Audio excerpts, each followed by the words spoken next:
Olá! O terceiro capítulo do livro fala Um Mundo Sem Graça. E Shakespeare escreveu a seguinte frase: a graça momentânea dos homens mortais, que nós procuramos mais do que a graça de Deus. Neste capítulo ele vai falar um pouquinho que as pessoas desconhecem a graça, elas não vivem na graça.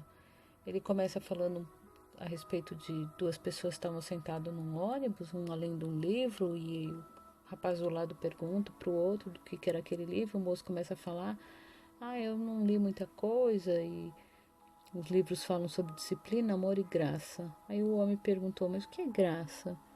E aí o outro não soube responder o que era graça.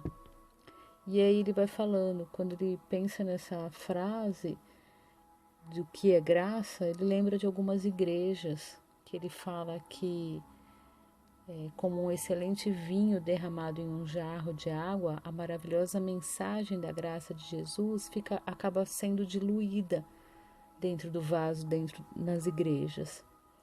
Ele fala porque a lei foi dada por intermédio de Moisés, e a graça e a verdade vieram por intermédio de Jesus Cristo. Então eles falam que os cristãos, eles acabam gastando muita energia debatendo e decretando a verdade. Cada igreja defende uma versão particular, mas o que quer dizer graça? Então ele fala que a graça é o melhor presente do cristianismo ao mundo. Ela é uma boa nova espiritual em nosso meio, exercendo uma força maior do que a vingança. Ela é mais forte do que o racismo, ela é mais forte do que o ódio. E é triste dizer, mas infelizmente para o mundo carente, a igreja às vezes apresenta mais uma forma de carência de graça. Aí ele vai falando que muitas vezes nós nos parecemos como as pessoas carrancudas que se reúnem para comer o pão escaldado do que a gente leu no capítulo anterior, do que com aquelas pessoas que acabaram de participar da festa da Babete. Ele fala que ele foi criado numa igreja que estabelecia os limites bem distintos entre o tempo da lei e o tempo da graça, que embora eles ignorassem muitas proibições morais, eles acabavam vivendo, né, as questões assim, eles negavam fortemente, veemente a questão do fumo, da bebida, do cinema. As pessoas não podiam ir no cinema, principalmente assistindo o Vice Rebelde. Ele fala que o rock na época era uma questão abominável e que existia outras proibições também, como usar joias, ler jornal dominical, assistir e participar de esportes aos domingos. Então ele vem falando que ele cresceu com essa impressão de que se uma pessoa se tornava espiritual obedecendo às regras, sem significado, só se tornava espiritual obedecendo essas regras. E considerando a própria vida dele, ele não conseguia perceber muita diferença entre a dispensação da lei e da graça. Porque fica confuso, né? Assim, se você obedecer à graça, à lei, você está agradando a Deus. E ele fala que a graça não é isso.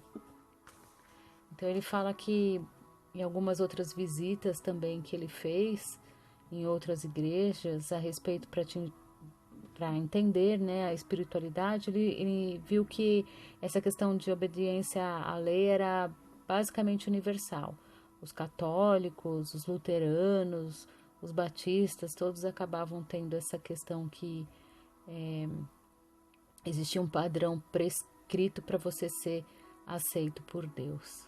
E aí ele vem falando a respeito do Paul Tournier, né, que ele escreveu o seu livro A Culpa e a Graça, que ele vai falando que ele não consegue estudar com você esse problema sério da culpa sem levantar o fato óbvio e trágico de que a religião, tanto a minha como também a de todos os cristãos, pode oprimir ao invés de libertar.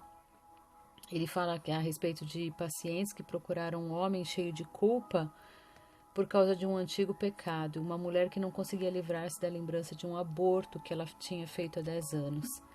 E que os pacientes realmente buscam é a graça. O Paul Tournier é um médico, psiquiatra. Mas o que eles encontram em algumas igrejas é a vergonha, a ameaça do castigo, um sentimento de julgamento, de crítica. Em suma, quando procuram pela graça na igreja, com frequência encontram a ausência da graça. Então ele começa a falar, e o que eu não consigo entender é que se a gente ama Jesus, como a gente pode fazer isso?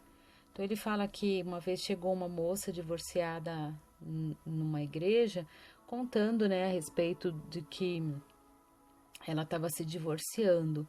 E aí diz que a esposa do pastor chegou para ela e falou: "Mas eu não consigo entender, mas se vocês amam a Jesus, por que vocês estão se divorciando?" E aí ele fala que a mulher ficou assim absorta, dizendo a esposa do pastor nunca havia conversado com ela antes, né, de ter uma dura repreensão da forma perplexa que ela teve. Então ele comenta assim que a dor residia no fato de que o marido e ela amavam a Jesus de coração, mas o casamento tinha sido dissolvido, sem chance de reconciliação. Se ela pelo menos tivesse abraçado e dissesse: "Eu sinto muito pelo seu casamento." Então ele vai falando, ele vai discorrendo e ele vai dando assim vários exemplos. Ele dá um outro exemplo de uma menininha que estava num culto, ele fala que ele estava num culto e a menina sorrindo para todo mundo, ela só sorria. Diz que a mãe, ela não estava fazendo barulho, ela não estava cantarolando, ela não estava chutando, ela não estava rasgando o inário, ela não estava mexendo na bolsa da mãe, ela não estava fazendo nada, ela só estava sorrindo. E a mãe, num dado momento, olhou para ela e falou: "Pare de sorrir, você está na igreja." Em seguida deu um tapa nela, né? E a menininha começou a chorar e a mãe falou: "É isso mesmo, é melhor você chorar e pelo menos você fica quieta assim."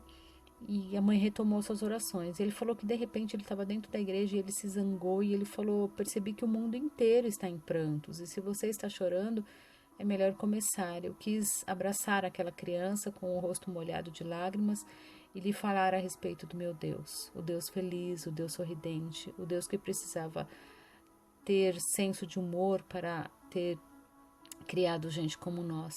Por tradição, as pessoas usam a fé com a solenidade de acompanhamento de enterro, a seriedade de uma máscara trágica e a dedicação de um problema do Rotary. Que loucura! Aqui está uma mulher sentada ao lado de uma única luz ainda existente na nossa civilização. A única esperança, o nosso milagre, nossa única promessa de infinidade. Se ela não podia sorrir na igreja, para onde ela deveria ir? Então ele vai falando que o quanto nós somos pesados, né? O quanto a igreja transmite a ausência de graça, até pela falta de união. As pessoas, cada uma, vivem pegando no pé uma das outras e ao invés de dispensar a graça, dispensar o amor, né? Então ele vai falando que as pessoas hoje têm uma real anseio pela graça. Ele comenta que, então, esse capítulo todo ele vai contando histórias para a gente ver como o mundo está ausente de graça. Então, ele fala também que teve uma organização em Los Angeles, que é um serviço telefônico que dava oportunidade para as pessoas confessarem os seus erros, em uma chamada telefônica que durava 1 minuto. Então, era como se fosse uma máquina, uma secretária eletrônica que tinha, e as pessoas anônimas elas podiam ligar e falar. Então ele fala que o pecado comum era a confissão de adultérios, pessoas que confessavam também atos criminosos como estupros, abuso sexual infantil e até mesmo homicídios. Um alcoólatra em recuperação disse que ele gostaria de se desculpar de todas as pessoas desde quando ele tinha 18 anos. E também uma moça que ligou em prantos dizendo que ela queria dizer: "Eu sinto muito", porque ela tinha acabado de cometer um acidente de automóvel onde ela matou 5 pessoas. E no final ela terminou: "Gostaria de trazê-los de volta." Então ele falou assim que ele foi procurando, né, ambiguidade em tudo isso, tentando entender nesses estudos que ele foi fazendo, e ele descobriu um professor de psicologia de um seminário teológico, onde ele escreveu um livro inteirinho a respeito da vergonha e da graça.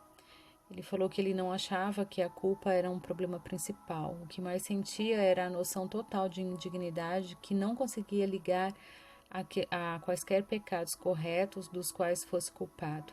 Mais do que o perdão, ele fala que ele precisava se convencer de que Deus o aceitava, o possuía, o segurava, o confirmava e que nunca me abandonaria. mesmo que não ficasse muito impressionado do que tinha nas mãos.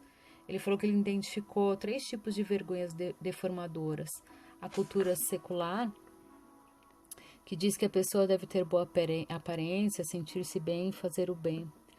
A religião sem graça diz que devemos seguir as regras ao pé da letra e que o fracasso provoca a rejeição eterna. Os pais que rejeitam, você não tem vergonha? Né? Os próprios pais. Então ele fala que a religião sem graça, os pais que rejeitam e a cultura secular. Então a cultura nos impõe várias coisas, a religião diz que nós devemos seguir regras e nos sufoca, né? O fracasso provoca uma rejeição, porque nós não somos espirituais. E os pais que rejeitam, os pais, você não tem vergonha de fazer isso? Onde é que você vai desse jeito? Então, como habitantes das cidades que já não percebem mais o ar poluído, nós respiramos inconscientes a atmosfera da ausência de graça. Então, já que ele fala que desde a pré-escola nós somos, no jardim de infância, nós somos testados, avaliados e depois classificados como adiantados, normais ou lentos. Dali em diante, ele fala que nós recebemos notas que indicam nossa capacidade de matemática, ciência, interpretação de texto e também a nossa competência social e de cidadania. Ele fala que os testes, normalmente, eles são voltados com erros, não com acertos destacados. Tudo isso coopera para a nossa preparação no mundo real, onde a sua classificação constante de uma versão adulta do jogo infantil denominado O Rei da Montanha. E aí ele começa a discorrer, né, que as pessoas hoje, por exemplo, no trabalho, a gente é qualificado, classifica os funcionários de escala de 1 a 10, você tem que atingir as escalas para você adquirir a vaga de um estacionamento, uso de banheiro, né? Então, ou seja, você só vai sendo o top se você fizer tudo aquilo que realmente compete, tudo aquilo que comporta para uma pessoa. Que isso vai se tornando como um peso. Ele fala que, por exemplo, a revista Fortune publica um nome das 500 pessoas mais ricas do mundo, mas ninguém sabe o nome das 500 mais pobres do mundo. Então ele fala que a anorexia também é um produto direto da ausência da graça, que exibe o ideal da beleza das modelos esqueléticas e que isso vai sofrendo, vai fazendo elas morrerem aos poucos. Ele fala que o jornal New York Times publicou em 1995 uma série de reportagens sobre crimes no Japão moderno, porque eles perguntavam nos Estados Unidos se prendiam 519 cidadãos para cada 100 mil, quando no Japão se prendiam apenas 37. E ele fala que ele buscava uma resposta a respeito disso, foi entrevistando um e outro, e o repórter entrevistou um japonês que acabara de cumprir uma pena por assassinato. Nos 15 anos que ele passou na prisão, ele falou que ele não recebeu sequer uma visita. Após ser solto, sua esposa e seu filho vieram encontrar-se com eles apenas para lhe dizer que nunca retornasse à sua casa. Suas 3 filhas, agora casadas, recusavam-se a vê-lo. Acho que tenho 4 netos, o homem disse, mas nunca vi uma fotografia deles. A sociedade japonesa encontrou uma maneira de aproveitar o poder da ausência da graça, uma cultura que valoriza ter cara limpa, não tem lugar para aqueles que trazem a desgraça. E aí ele vai discorrendo, ele conta inúmeras histórias aqui no capítulo, e só para finalizar, ele fala que a graça está em toda parte, como lentes que não percebemos porque olhamos por elas. Então, que Deus nos deu olhos para perceber que a graça, ela existe. E ele fala que ele se tornou realmente um escritor na tentativa de restaurar palavras que foram obscurecidas por cristãos sem graça. E aí ele fala mais um pouquinho que ele trabalhou também com um médico, uma época que ele fazia